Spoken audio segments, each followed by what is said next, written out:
पाकिस्तान में एहतसाब होगा, बिला इम्तियाज होगा। कप्तान पुरअज़्म, वज़ीर आज़म का मनी लॉन्ड्रिंग के खिलाफ मुल्की तारीख के सबसे बड़े ऑपरेशन का ऐलान। इस्लामाबाद में सुफरा कॉन्फ्रेंस से खिताब में बोले, जाली बैंक अकाउंट से पता चला कि किस लेवल पर चोरी हो रही है।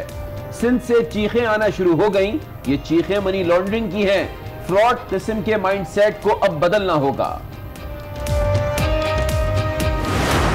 मुल्क एक घर की तरह होता है। एक घर के अंदर अगर आपके खर्चे बढ़ते जा रहे हैं और आपकी आमदनी कम होती जा रही है, अगर वो घर कर्जों पे ज्यादा देर नहीं चल सकता, तबाह हो जाएगा घर। पाकिस्तान ऐसे अब आगे नहीं चल सकता। अगर हमने इस पे से निकलना है, पहले माइंडसेट चेंज करना पड़ेगा। मुल्क एक घर की तरह होता है, घर कर्ज पर नहीं चलते। मुल्क की आमदनी के लिए शॉर्टकट लिए गए। हमारे फैसलों से शॉर्ट टर्म में तो फायदा मिला, लेकिन मुआशरे पर असरात पड़े। बैरूनी कर्जों से अशराफिया मुस्तफीद होती रही। वजीर आजम का खिताब, कहा दूसरों पर इन्हिसार की पॉलिसी तर्क करना होगी। बैरूनी सरमायाकारी के लिए रुकावटें खत्म करना होंगी। ऐसा टीम वर्क चाहिए जो आज तक नहीं रहा।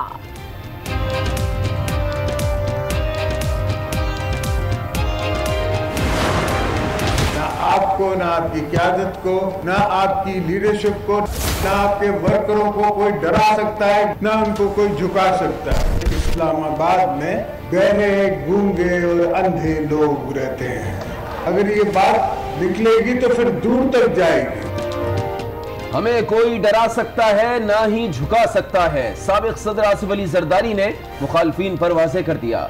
घोट की जलसे से खिताब में कहा, इस्लामाबाद में अंधे, गूंगे और बहरे लोग रहते हैं। बात निकलेगी तो दूर तक जाएगी।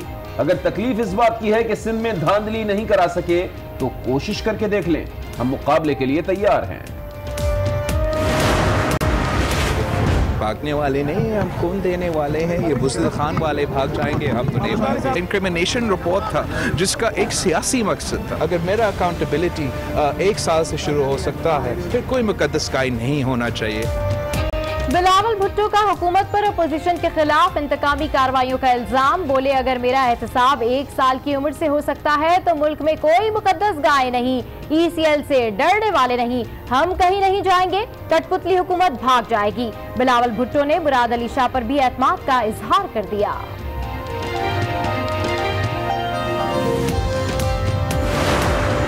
चीफ मिनिस्टर सिंध मुराद अली शाह फौरी तौर पर इस्तीफा दें। हम ये इंतजार नहीं कर सकते कि ये 5 साल अपना पूरा करें। पाकिस्तान तहरीक इंसाफ सूबे सिंध के अंदर हुकूमत बनाने जा रही है।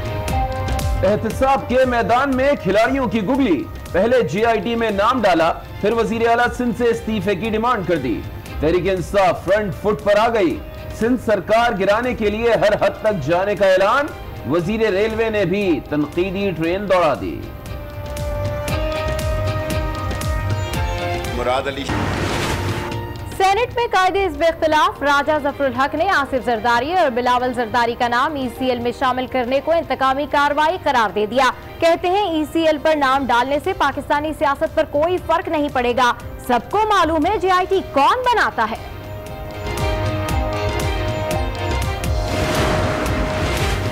मुल्जिमान को सुने बगैर इनका नाम ECL में डाला जा सकता है।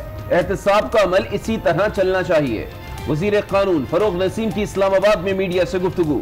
कहा, GIT रिपोर्ट मंजर-ए-आम पर आने से मुकदमे पर कोई फर्क नहीं पड़ेगा।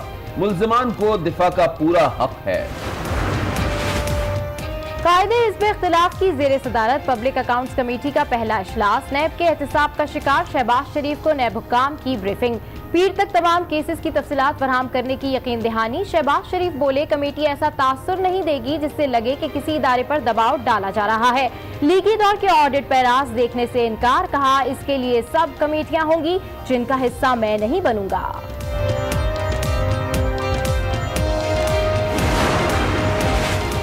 अल-अज़ीज़िया रेफरेंस में नवाज शरीफ को सजा। नून लीग ने एहतसाब अदालत के फैसले को चैलेंज करने का फैसला कर लिया। मरियम नवाज की वकील ख्वाजा हारिस से 5 घंटे तवील मुलाकात। कानूनी मामलात पर हुई मुशावरत। पटिशन जल्द इस्लामाबाद हाई कोर्ट में दायर किए जाने का इम्कान। साबिक रुकन असम्बली अली रजा आबदी कत्ल केस में अहम पेशरफ्त। कत्ल में मुलविस अहम मुल्जिम कराची एयरपोर्ट से गिरफ्तार। मुल्जिम बैरून मुल्क फरार होने की कोशिश कर रहा था। मजीद 2 मुल्जिमान की तलाश जारी। अली रजा अब्दी के कातिलों को जमीन से भी खोद कर निकालेंगे। वफाकी वजीर फैसल वाउडा मुल्जिमान की जल्द गिरफ्तारी के लिए पुरअज़्म, कहते हैं वाक़े में बानी MQM मुलव्विस हैं। खैबर पख्तूनख्वा एहतसाब कमीशन खत्म, असेंबली ने बिल मंजूर कर लिया। केसेस एंटी करप्शन के हवाले किए जाएंगे। कमीशन पर 1 अरब रुपए खर्च किए गए। तहरीक इंसाफ नाकामी तस्लीम करे, सूबे को तजर्बागाह बनाया लिया गया। सरदार बाबक का रद्द-ए-अमल।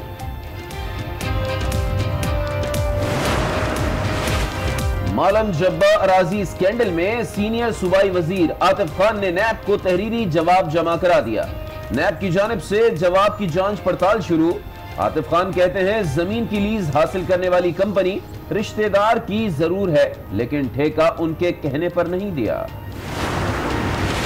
खैबर पख्तूनख्वा में 3 साला फरियाल से ज्यादती और कत्ल, मुल्जिमान को सरेआम सजा दी जाए। सूबाई स्पीकर मुश्ताक गनी ने रोलिंग दे दी, कहा चाहते हैं आइंदा किसी को ऐसा करने की जुर्रत न हो।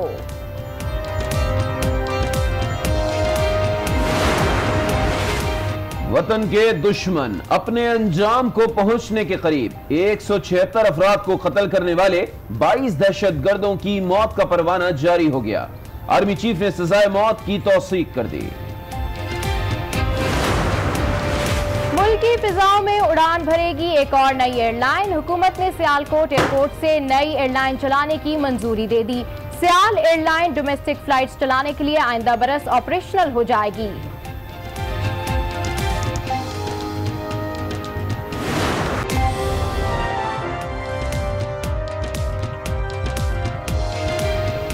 अस्सलामुअलैकुम। आज रात 9 बजे के बुलेटिन के साथ मैं हूं सबा शेख और मैं हूं अली आबिद। बुलेटिन का आगाज करेंगे अहम खबर से। पाकिस्तान की तारीख का सबसे बड़ा ऑपरेशन, वजीर आजम ने मनी लॉन्ड्रिंग के खिलाफ बड़े एक्शन का ऐलान कर दिया है। इमरान खान ने वजीर आजम हाउस में सहाफियों से मुलाकात की, जिसमें गुफ्तगू करते हुए उनका कहना था कि पाकिस्तान को बड़े मसाइल का सामना है, जिनकी वजह सिर्फ और सिर्फ मनी लॉन्ड्रिंग है। मुल्क से सालाना 10 अरब डॉलर बाहर जाता है, फिर प्रेशर रुपए पर आता है और रुपया नीचे जाता है, लेकिन अब ऐसा नहीं होगा, हम इसको रोकेंगे।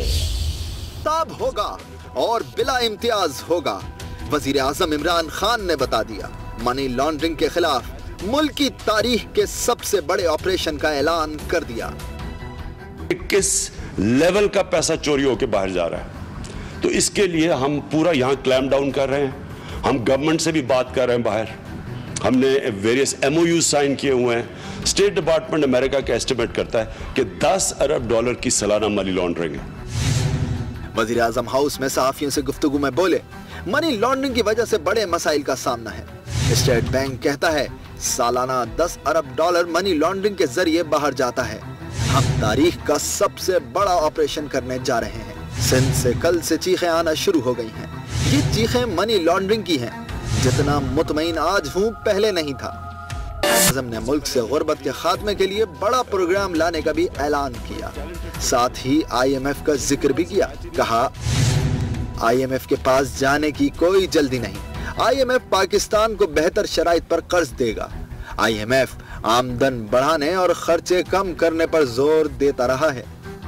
वजीर आजम का कहना था पाकिस्तान के अमेरिका समेत पूरी दुनिया से ताल्लुकात बेहतर हो रहे हैं। भारत के साथ ताल्लुकात में भी बेहतरी आ रही है, मगर रुकावट सिर्फ यह है कि वहाँ इलेक्शन हो रहे हैं। मुल्क ऐसे आगे नहीं जा सकता, वजीर आजम ने राह दिखला दी। इस्लामाबाद में तकरीब से खिताब करते हुए वजीर आजम का कहना था कि मुल्क ऐसे आगे नहीं जा सकता, हमें माइंड सेट को तब्दील करना होगा। फ्रॉड किस्म के माइंड सेट से हमें बहुत नुकसान पहुंचाया गया। उन्होंने मजीद कहा कि मुल्क की आमदनी बढ़ाने के बजाय शॉर्टकट लेते रहे, कर्ज लेते रहे, जबकि हमें दूसरों पर इन्हिसार की पॉलिसी को तर्क करना होगा। बैरूनी सरमायाकारी के लिए हमें रुकावटें खत्म करनी है। हमें टीम वर्क चाहिए, जो आज तक नहीं रहा। ऐसे अब आगे नहीं चल सकता। ये जो बिजनेस एज यूजुअल है, ये अब नहीं हो सकती। अगर हमने इसमें से निकलना है, पहले माइंडसेट चेंज करना पड़ेगा। सीटो सेंटो, फिर जी अमेरिका ने एड ना आई तो मुल्क तबाह हो जाएगा। फिर और इस डिपेंडेंसी सिंड्रोम से हमने अपने मुल्क को इतना नुकसान पहुंचाया। इस फ्लॉड किस्म की माइंडसेट से मुल्क के घर की तरह होता है। एक घर के अंदर अगर आपके खर्चे बढ़ते जा रहे हैं और आपकी आमदनी कम होती जा रही है, अगर वो घर कर्जों पे ज्यादा देर नहीं चल सकता, तबाह हो जाएगा घर। बड़े बड़े पैसे वाले लोग इवेंचुअली तबाह हो गए कर्जे ले लेके। बजाय मुल्क ने ये फैसला करना है कि हमने अपनी आमदनी कैसे बढ़ानी है, वो ये शॉर्टकट लेते रहे, अच्छा जी कर्जा ले लो या एड ले लो। हम एक नेशन नहीं बन सके, जो मैं टीम वर्क की बात करता हूं, हम वो नहीं बन सके। अब आपको बताएं कि हमें कोई डरा सकता है और ना ही झुका सकता है, साबिक सदर आसिफ अली जरदारी ने मुखालफीन पर वाजे कर दिया है। घोटकी में जलसा आम से खिताब करते हुए उनका कहना था, इस्लामाबाद में बहरे, गूंगे और अंधे लोग रहते हैं, बात निकलेगी तो दूर तलक जाएगी। आपको अगर इस बात की तकलीफ है कि इतनी धांधली सिंध में ना करा सके जितनी कहीं और कराई, तो कोशिश करके देख लें, हम इसका भी मुकाबला करेंगे। उन्होंने कहा कि ये गैस फील्ड या कोयले की कानें मेरी नहीं है, इन्हें गरीबों की मिल्कियत बनाया। आपके कहने से पाकिस्तान मजबूत नहीं होता, मुल्क तब मजबूत होता है जब अवाम खुश हों। ना आपको, ना आपकी क़यादत को, ना आपकी लीडरशिप को, ना आपके वर्करों को कोई डरा सकता है, ना उनको कोई झुका सकता है। इस्लामाबाद में बहरे, गूंगे और अंधे लोग रहते हैं। अगर ये बात निकलेगी तो फिर दूर तक जाएगी, इसमें हर चीज आएगी। आपको अगर तकलीफ है इस बात की कि आप इतनी धांधली न करा सके सिंध में जितनी आपने कहीं और कराई, कोशिश करके दोबारा देख लेंगे, इसका भी मुकाबला कर लेंगे। तो मेरी गैस फील्ड्स तो नहीं है, ना मेरी कोल माइंस है। हमारे पास जो कोल माइंस थी उसकी लीसेस मैंने नहीं लेके अपनी कोल माइंस बना दी, उनको हमने पब्लिक प्राइवेट पार्टनरशिप में गरीबों की उनकी मिल्कियत बना दी। आपके कह देने से कि जवान मेरा मुराद अप है, पाकिस्तान मजबूत नहीं होता। पाकिस्तान मजबूत तब होता है जब आवाम मजबूत होती है, आवाम खुश होती है। बिलावल भुट्टो जरदारी का कहना है कि हम ECL और नोटिस से नहीं डरते, हम जान देने वाले लोग हैं, भागने वाले नहीं। बुज़दिल खान भाग जाएंगे, अगर एहतिसाब करना है तो सबका करें, कोई मुकद्दस गाय नहीं। मौजूदा सूरत हाल में विफाक कमजोर होता जा रहा है। उन्होंने वज़ीर आला सिंध मुराद अली शाह पर मुकम्मल एतमाद का इजहार किया।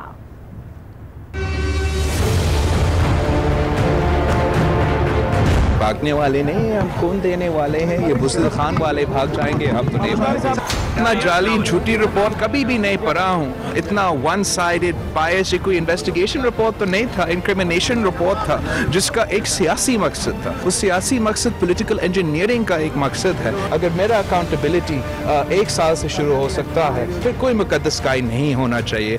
जनरलों का स्विस बाउंस निकलते हैं, उनके लिए NRO है, जहांगीर तरीन के लिए NRO है, अलीमा खान के लिए NRO है, जिन जजेस का पैनामा अकाउंट्स निकले हैं उनके लिए NRO है, जो अपोजिशन में है उनके लिए इंतकामी रवाया चल रहा है। हम ना NRO चाहते हैं, ना कठपुतली लोग उन पोजीशन में होते हैं NRO दिलवाने के लिए। और मुराद अली शाह साहब जो है, मेरा 100% कॉन्फिडेंस है, मुराद अली शाह साहब सिंध का बेहतरीन चीफ मिनिस्टर है। बिलावल तो मुराद अली शाह पर एतमाद का इजहार कर रहे हैं, लेकिन अपोजिशन नहीं मान रही। सिंध असेंबली रहनुमा हलीमा दिल शेख, विफाकी वजीर रेलवे शेख रशीद अहमद और PTI कराची के सदर खुर्रम शेर जमान ने मुराद अली शाह के इस्तीफे का मुतालबा कर दिया।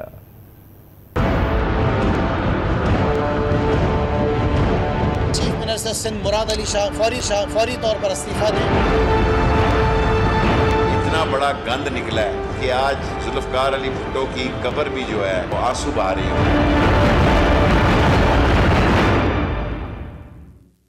एहतिसाब के मैदान में खिलाड़ियों की गुगली, पहले ECL में नाम डाला, फिर इस्तीफे की डिमांड कर दी। सिंध सरकार गिराने के लिए PTI फ्रंट फुट पर आ गई। चीफ मिनिस्टर सिंध मुराद अली शाह फौरी तौर पर इस्तीफा दें। हम ये इंतजार नहीं कर सकते कि ये 5 साल अपना पूरा करें। पाकिस्तान तहरीक इंसाफ सूबे सिंध के अंदर हुकूमत बनाने जा रही है। ये जरदारियों की पार्टी है, कुछ पटवारी थे, बाकी जरदारी थे। सिंध में गवर्नर राज नहीं तब्दीली आएगी। गवर्नर राज की तो अभी कोई ना बात हो रही है, ना समझी जा रही है। मुराद अली शाह साहब को मुस्ताफी हो जाना चाहिए। इतना बड़ा गंद निकला है कि आज जुल्फकार अली भुट्टो की कब्र भी जो है वो आंसू बहा रही हो। तहरीक इंसाफ सिंध में तब्दीली के लिए हलीफ जमातों को भी साथ मिलाने के लिए पुरअज़्म है। तहरीक इंसाफ का मकसद सिंध के वसाइल पर कब्जा है, लेकिन हम ऐसा नहीं होने देंगे। वज़ीर आला सिंध ने भी रिएक्शन दे दिया। कहते हैं नए पाकिस्तान में सिंध वालों से पुरानी वाली नफरत की जा रही है। शरीफ को सिंध पसंद नहीं, लेकिन अब जो आया है उसने तो 2 महीने में जाहिर कर दिया है। सिंध के अवाम ने, सिंध के लोगों ने पाकिस्तान पीपुल्स पार्टी को वोट देके और जो उनका ख्वाब था कि सिंध पे कब्जा करेंगे, वो आप लोगों की मदद से कब्जा वो नहीं कर सके और पाकिस्तान पीपुल्स पार्टी दोबारा कामयाब हुई। उधर वजीर कानून फरोग नसीम का कहना है कि एहतसाब का अमल यूं ही चलना चाहिए, ECL में नाम डालना कानून की हुक्मरानी है। मेगा मनी लॉन्ड्रिंग केस में JIT रिपोर्ट पब्लिक होने से कोई फर्क नहीं पड़ेगा, मुल्जिमान को दिफा का पूरा हक हासिल है। अगर हुकूमती नुमाइंदों के खिलाफ भी सबूत मिलेंगे तो उनका नाम भी ECL में डाल दिया जाएगा। ऑफ इंटीरियर वाले FIA वाले सुप्रीम कोर्ट में भी ये लिस्ट पेश करेंगे, दोनों ने हमें बताया। सुप्रीम कोर्ट ने तो ये सबको अब कॉपियाँ दी हैं, 4-5 जो वहाँ फरीकैन थे जो एक्चुअल जिनके खिलाफ थे ये मामला। मीडिया आज़ाद है क्योंकि खबर इतनी बड़ी है, ये इस तरह बाहर तो आनी है कभी न कभी, लेकिन मेरा नहीं ख्याल कि ये सिर्फ JIT की रिपोर्ट सामने आने से कोई चीज़ कॉम्प्रोमाइज़ होगी। एट द सेम टाइम जो एहतसाब का अमल है वो भी इसी तरह चलना चाहिए। अब आपको खबर देंगे, अपोजिशन लीडर शहबाज शरीफ की जेर सदारत पब्लिक अकाउंट्स कमेटी का इजलास हुआ है, जिसमें नैब हुकाम की जानिब से शहबाज शरीफ को ब्रीफिंग दी गई है, जबकि हुकाम ने पीर को तमाम जेर इल्तवा नैब केसेस की तफसीलात फराहम करने की यकीन दहानी भी कराई है। इस मौके पर गुफ्तगू करते हुए शहबाज शरीफ का कहना था कि नून लीग के ऑडिट एतराजात का जायजा 3 ज़ेली कमेटियां लेंगी। नून लीग दौर के ऑडिट पैराज को मैं नहीं देखूंगा। पब्लिक अकाउंट्स कमेटी के अरकान ने नैब के एडिशनल डायरेक्टर जबकि FIA के डिप्टी डायरेक्टर की शिरकत पर भी बरहमी का इजहार किया। कमेटी के चेयरमैन ने अपने रिमार्क्स में कहा कि PAC ने फैसला किया है कि आइंदा ग्रेड 19 से कम अफसर कमेटी में नहीं आएगा। खैबर पख्तूनख्वा का एहतसाब कमीशन खत्म, पख्तूनख्वा असेंबली ने कमीशन के खात्मे का बिल मंजूर कर लिया। केसेस एंटी करप्शन के हवाले किए जाएंगे। अपोजिशन लीडर सरदार बाबा के मुताबिक कमीशन पर 1 अरब रुपए खर्च किए गए। तहरीक इंसाफ नाकामी तस्लीम करे सूबे को तजर्बागाह बना लिया गया है। दूसरी जानिब हुकूमत का कहना है कि नैब आज़ाद इदारा बन चुका है, लिहाजा अब कमीशन की कोई जरूरत नहीं। अब आपको अपडेट करें कि नून लीग ने अल अजीजिया रेफरेंस के फैसले के खिलाफ इस्लामाबाद हाई कोर्ट से रुजू करने का फैसला कर लिया। इस हवाले से नवाज शरीफ की साहबजादी मरियम नवाज ने ख्वाजा हारिस से 5 घंटे तवील मुलाकात की, जिसमें कानूनी मामलात पर मुशावरत की गई। जराये के मुताबिक बहुत जल्द ख्वाजा हारिस के तवस्सुत से इस्लामाबाद हाई कोर्ट में पटिशन भी दायर की जाएगी और सजा के खिलाफ पटिशन की तैयारी के बाद मरियम नवाज और ख्वाजा हारिस की एक और मुलाकात भी होगी। और अभी आपको कराची से हम खबर दें, साबिक रुकन कौमी असम्बली अली रजा आब्दी के कत्ल की तहकीकात में अहम पेशरफ्त हुई है। सिक्योरिटी फोर्सेज ने कराची एयरपोर्ट पर एक्शन किया है और इस दौरान बैरून मुल्क फरार होने की कोशिश करने वाले अहम मुल्जिम को गिरफ्तार कर लिया है। गिरफ्तार मुल्जिम से हासिल मालूमात पर फोर्सेज ने गुलिस्तान जौहर के एक मकान पर छापा भी मारा, तहम कोई कामयाबी न मिल सकी। जराये के मुताबिक छापा मुत्तहिदा साउथ अफ्रीका के रुकन बॉबी की गिरफ्तारी के लिए मारा गया। इस हवाले से क्या मालूमात है, नुमाइंदा आज न्यूज फैजान जलीस इस वक्त अली रजा आब्दी के घर पर ही मौजूद हैं, उनसे जानते हैं। बताइएगा फैजान, क्या पेशरफ्त हुई अब तक? जी बिल्कुल, साबिक रुकन कौमी असम्बली अली रजा आब्दी कत्ल केस के हवाले से तहकीकात का सिलसिला जारी है। मुबैना तौर पर एयरपोर्ट से एक अहम गिरफ्तारी अमल में आई, जिसके बाद तफ्तीश के बाद जो वो गुलिस्तान जौहर के इलाके दारुल सेहत अस्पताल के करीब भी छापामार कार्रवाई की गई है। जबकि जो 2 मुसल्लह मुल्जिमान जिनको CCTV फुटेज में देखा गया था अली रजा आब्दी पर हमला करते हुए, उनके हवाले से जो है वो साउथ जोन की जो जितने भी पेट्रोल पंप्स हैं वहाँ की CCTV फुटेज भी जो है वो हासिल की जा रही है। तहकीकात का सिलसिला जारी है। तहम जब ये वाक़या पेश आया था अली रजा आब्दी को उनके घर के पास जब मुसल्लह दहशतगर्दों ने टारगेट का निशाना बनाया था, तो वहाँ के भी जो 2 CCTV फुटेजेस हासिल की गई थी उनको भी एक कंपनी को फराहम किया गया है, ताकि वाज़ेह तौर पर जो मुल्जिमान के चेहरे हैं वो जूम करके देखे जा सकें। CTD समेत दीगर कानून नाफिज करने वाले इदारों की जानिब से तहकीकात जारी है। अली रजा आब्दी को कत्ल किया गया, इसके अलावा शहर में दीगर जो दहशतगर्दी के वाक़यात हुए उन पर भी जो है वो तहकीकात का सिलसिला जारी है। फैजान जली साहब का हमें इस सिलसिले में अपडेट करने के लिए। उधर वफाकी वजीर फैसल वाउडा ने अली रजा आब्दी के कत्ल का जिम्मेदार बानी AMQM को करार दिया। प्रेस कॉन्फ्रेंस करते हुए उनका कहना था कि IG से राब्ते में है, कातिलों को जमीन के नीचे से भी ढूंढ निकालेंगे। सिंध में अभी गवर्नर राज का कोई इम्कान नहीं कि कातिलों को हम जमीन से खोद के बाहर निकालेंगे, इंसाफ फराम करेंगे। उनके वालिद को, हमारा भाई था, हमारी सियासी मुखालफत थी, हमारा दोस्त था, हमारा कुलीग था, और बड़ी दर्दनाक वाक़या हुआ है जो अभी अली रजा आब्दी के साथ हुआ। उसमें मेरी एनालिसिस डायरेक्टर अल्ताफ हुसैन उसमें इन्वॉल्व है लंदन से, और इनकी इन हाउस इंटरनल फाइट है सारे क्रिमिनल्स की, और हस्बे ज़रूरत बहुत सारे लोगों को गाइडलाइन किया जाता है। उनके केसेस भी पेंडिंग है। मैं आईजी के साथ राब्ते में हूँ और मैं बहुत जल्द अल्लाह ताला के हुक्म से अच्छी खबर आपको सुनाएंगे कि हम पहुँच गए कातिलों तक। अहम खबर दें, अवाम के लिए खुशखबरी है। ओगरा ने पेट्रोलियम मसनूआत की कीमतों में कमी की सिफारिश कर दी है। पेट्रोल 9.5 रुपए, हाई स्पीड डीजल 15 रुपए और लाइट डीजल की कीमत में 2 रुपए कमी की सिफारिश की गई है। पेट्रोलियम मसनूआत की कीमतों का हतमी ऐलान वजीर आजम की मंजूरी से होगा। आपको इस खबर से अपडेट कर रहे हैं। आपको बताएं कि अवाम के लिए खुशखबरी है। ओगरा ने पेट्रोलियम मसनूआत की कीमतों में कमी की सिफारिश कर दी है।